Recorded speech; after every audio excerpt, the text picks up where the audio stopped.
Mayoritas siswa-siswi kita sudah memiliki smartphone sendiri. Mereka sanggup menatap layar berjam-jam, menghafal puluhan nama hero, dan menyelesaikan misi game online yang sangat rumit. Tapi anehnya, untuk hal yang mendasar seperti kesucian beribadah, mereka masih sering kebingungan. Berapa banyak siswa-siswi kita yang santai saja sholat memakai kaos kaki yang baru diinjakkan ke lantai yang kotor, atau langsung sholat memakai seragam olahraga yang terkena kotoran di lapangan. Tak tahu apakah pakaian mereka sekedar kotor atau sudah terkena najis. Mereka tidak tahu standar pakaian yang suci untuk sholat dan terkena najis. Mereka juga bingung bagaimana sih cara menyucikannya kembali. Kesalahannya bukan dari siswa-siswi kita. Kesalahannya adalah kita masih memaksa generasi digital ini untuk belajar tata cara bersuci dengan cara yang lama dan kuno, dan membiarkan smartphone mereka di rumah sebagai permainan game saja. Assalamualaikum warahmatullahi wabarakatuh. Perkenalkan, saya Sabita Salsabila, salah satu guru dari SD Muhammadiyah 4 Kujang, Surabaya. Tujuan saya merancang inovasi ini untuk merebut kembali perhatian siswa-siswi kita dan menyelesaikan kebingungan mereka. Saya ingin menciptakan sebuah ekosistem belajar yang mudah diakses dari smartphone manapun, sehingga siswa-siswi kita masih tetap bisa belajar dengan asyik di rumah. Ini bukan sekedar memindahkan buku ke layar HP, melainkan merubah bermain game menjadi pembelajaran multisensori memahami ilmu fikih. Mari berkenalan dengan Arkadia Toharo. Media ini tidak terlahir dalam waktu semalam.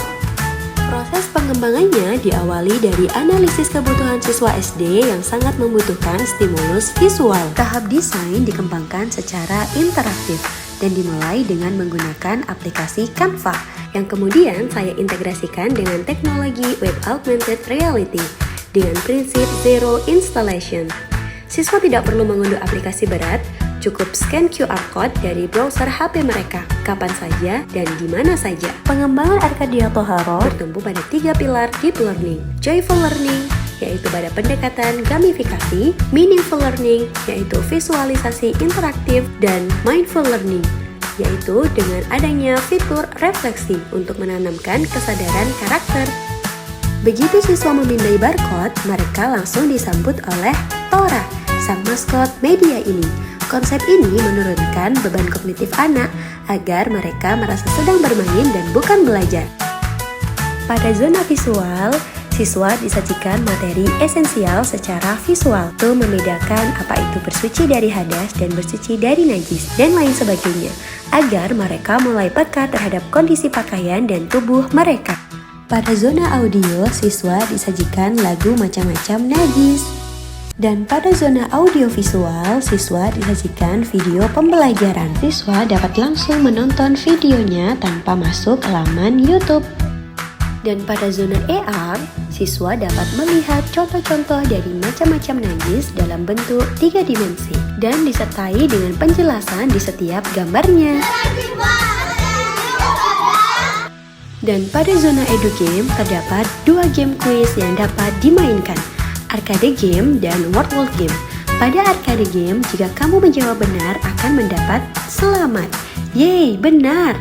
Dan jika jawaban salah, kamu akan mendapat maaf, coba lagi ya. Dan kamu bisa mencoba menjawab sampai benar. Yeay. Dan pada world game, kamu bisa memainkan langsung kuis match up. Dan inilah fitur diferensiasi dari Arkadia Toharo, Emotional Check-in. Sebelum menutup aplikasi, siswa diajak mengenali perasaannya. Dan terakhir, pembelajaran dikunci dengan jurnal pembiasaan di sudut orang tua untuk memastikan ibadah bersuci benar-benar dipraktikkan di rumah.